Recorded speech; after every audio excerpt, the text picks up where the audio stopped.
राकेश शहर से गांव लौट रहा था। बस उसे हाईवे पर उतार देती है। हाईवे से गांव तक का रास्ता घने जंगल से होकर गुजरता था। आज अमावस की रात थी। वो जल्द से जल्द गांव पहुंचना चाहता था। उसके कदमों की आवाजें सन्नाटे में साफ सुनाई दे रही थी। थोड़ी दूर चलने के बाद उसे गांव के बाहर बने एक कुएं से बच्चे की रोने की आवाज आती है। बच्चे की आवाज सुनकर वो कुएं की तरफ बढ़ जाता है। बच्चा लगातार रोता जा रहा था।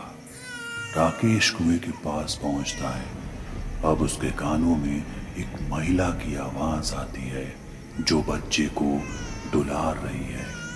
राकेश हैरान था, कुएं में ये दोनों कैसे? वो कुएं के अंदर झांक कर आवाज लगाता है, कौन है अंदर? कुएं में सन्नाटा पसर जाता है। बच्चे और महिला की आवाज आना बंद हो जाती है। राकेश को भ्रम महसूस होता है और वो वापस कदम गांव की तरफ बढ़ा देता है। थोड़ी दूर बढ़ने के बाद बच्चे की रोने की आवाज फिर से आने लगती है। राकेश पीछे मुड़कर देखता है तो उसे कुएं पर एक सिर कटी महिला खड़ी दिखती है। उसके हाथ में एक बच्चा होता है जो अभी भी रो रहा था। सिर कटी महिला जोर जोर से चीखती है, मुझे कुएं से बाहर निकालो, मैं सालों से यहां पड़ी हूं। ये देखकर राकेश के पैर कांपने लगते हैं। उसका हलक सूख जाता है और वो तेजी से गांव की तरफ भागता है। राकेश गांव पहुंचकर लोगों को आपबीती बताता है। सिरकटी महिला की डरावनी हंसी की आवाज गांव तक पहुंच रही थी। लोग उसकी आवाज सुनकर सहम जाते हैं और अपने अपने घरों में दुबक जाते हैं। राकेश घर पहुंचता है। उसकी सांसें तेज तेज चल रही थी। उसका भाई नीतीश पूछता है, आखिर हाफ क्यों रहे हो और इतने डरे हुए क्यों हो? राकेश कुएं की औरत का जिक्र करता है और बताता है कि उसे लगता है कि वो एक चुड़ैल है। राकेश की बात सुनकर नीतीश जोर से हंसता है और कहता है कि ये सब तुम्हारे मन का भ्रम है, भूत चुड़ैल कुछ नहीं होते। राकेश बताता है कि उसने अपनी आंखों से उस डरावनी महिला को कुएं में देखा है। इस पर नीतीश कहता है कि बस रहने दो, मैं नहीं मानता किसी चुड़ैल वगैरह को, ये लोगों का बस वहम है। चलो मैं देखता हूं कौन सी चुड़ैल रहती है कुएं में। अब मैं इस मसले को हल करके ही रहूंगा।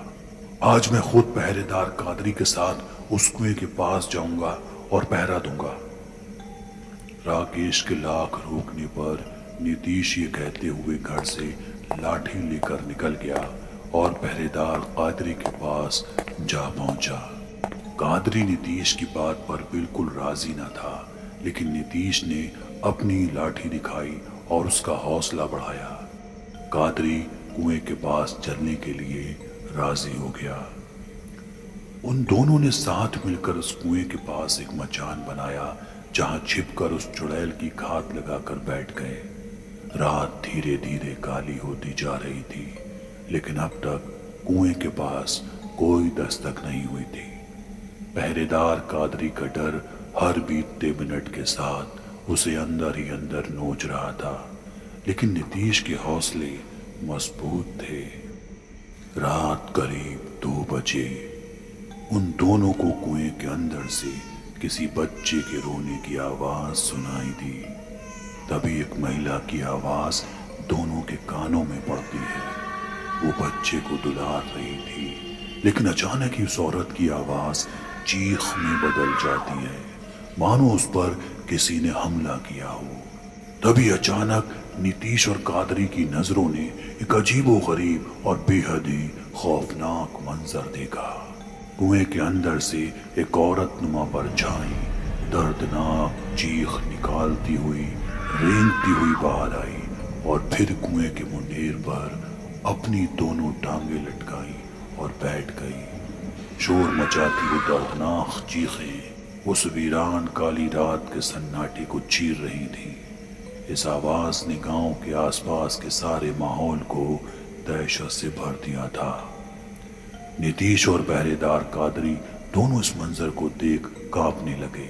फिर अचानक वो औरत दोबारा कुएं में कूद गई और फिर वापस कुएं की उसी मुंडेर पर आकर बैठ गई। लेकिन इस बार उसके हाथ में एक नवजात बच्चा भी था। अब उस बच्चे के रोने की खौफनाक आवाज ने भी गांव के इर्द गिर्द के माहौल को अपनी चपेट में ले लिया था। मंजर देख पूरी तरह डरे हुए पहरेदार कादरी ने नीतीश से दबी जबान में कहा, यही है वो चुड़ैल, यही है वो डायन।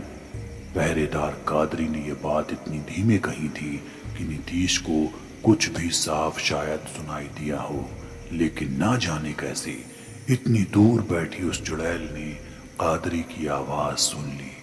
फिर अचानक उस चुड़ैल ने अपना बच्चा कुएं में फेंका और अपना कटा हुआ सिर लिए रेंगती हुई तेजी से उनकी तरफ बढ़ने लगी। ये मंजर देख दोनों पूरी तरह घबरा गए। चुड़ैल उनके बिल्कुल करीब पहुंच चुकी थी। अब इन दोनों ने गांव की तरफ दौड़ना शुरू किया। वो जितनी रफ्तार से भागते, पीछे वो चुड़ैल उतनी ही तेजी से उनका पीछा करती।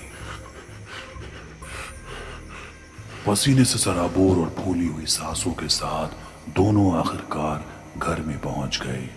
नीतीश ने फौरन घर के दरवाजे पर कुंडी लगाई। दरवाजे के बाहर अब भी वो औरत चीख रही थी। उस खौफनाक और दहशतनाक चीखों ने पूरे गांव के वीरानेपन को अपनी चपेट में ले रखा था। धीरे धीरे उस चुड़ैल की आवाज खामोश हो गई। आखिरकार रात गुजर गई और सुबह हुई। नीतीश ने सूरज उगते ही पास के मंदिर के पंडित को बीती रात का सारा वाकया सुनाया।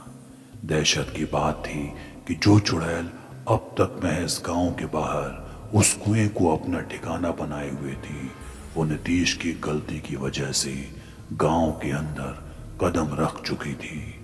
अब सोचना यह था कि उससे जान कैसे छुड़ाई जाए। मंदिर के पंडित ने इस मसले के हल के लिए सबसे पहले मामले की हकीकत का पता लगाने का तय किया, जिसे गांव का कोई बड़ा बूढ़ा ही बता सकता है कि आखिर माजरा क्या है। तभी गांव के लोगों को जुबैर की याद आई। जुबैर इस गांव में 5 दशक से ज्यादा का वक्त गुजार चुका था। उसे इस मामले की पूरी हकीकत का अंदाजा था। रोशनी फैलते ही सभी गांव वाले जुबैर के पास पहुंचते हैं। नीतीश और पंडित जुबैर को सारे मामले से रूबरू कराते हैं और उससे इस बारे में जानने की कोशिश करते हैं। पहले तो जुबैर कुछ देर चुप रहा और फिर निराशा भरे भाव दिखाते हुए बोला, लगता है गांव में फिर किसी औरत पर जुल्म हुआ है। ये कहते हुए जुबैर ने कहानी बयां की। आज से तकरीबन 90 साल पहले इस गांव का एक चौधरी हुआ करता था, रणविजय सिंह। उसकी एक खूबसूरत बहन थी काव्या। काव्या की खूबसूरती, सूरत और सीरत सब में अव्वल थी, लेकिन काव्या को गांव के एक लड़के से मोहब्बत हो गई थी जिसका नाम था विवेक। विवेक का हवेली में आना जाना था और इसी बीच काव्या और विवेक में मोहब्बत हो गई।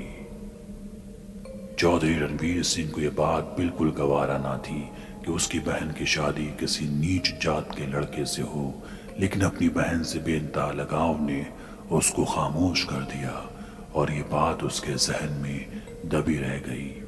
कोई नहीं जानता था कि उसकी यह खामोशी एक दिन कैसा तूफान लाएगी। बहन काव्या की जिद पर चौधरी रणविजय सिंह ने उसकी शादी विवेक से कर दी।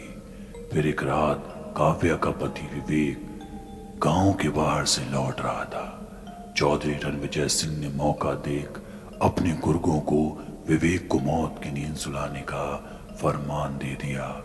अगली सुबह गांव के बाहर विवेक की लाश बरामद होती है। फिर चौधरी रणविजय सिंह अपनी बहन को दोबारा अपने घर ले आया, लेकिन जब उसे पता चला कि काव्या मां बनने वाली है, यानी विवेक का बच्चा उसकी कोख में पल रहा है, तब वो आपे से बाहर हो गया।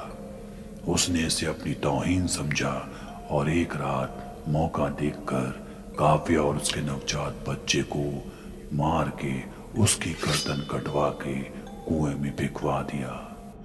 कुछ रोज बाद उस कुएं के पास से इन दर्दनाक चीखों का सिलसिला शुरू हो गया।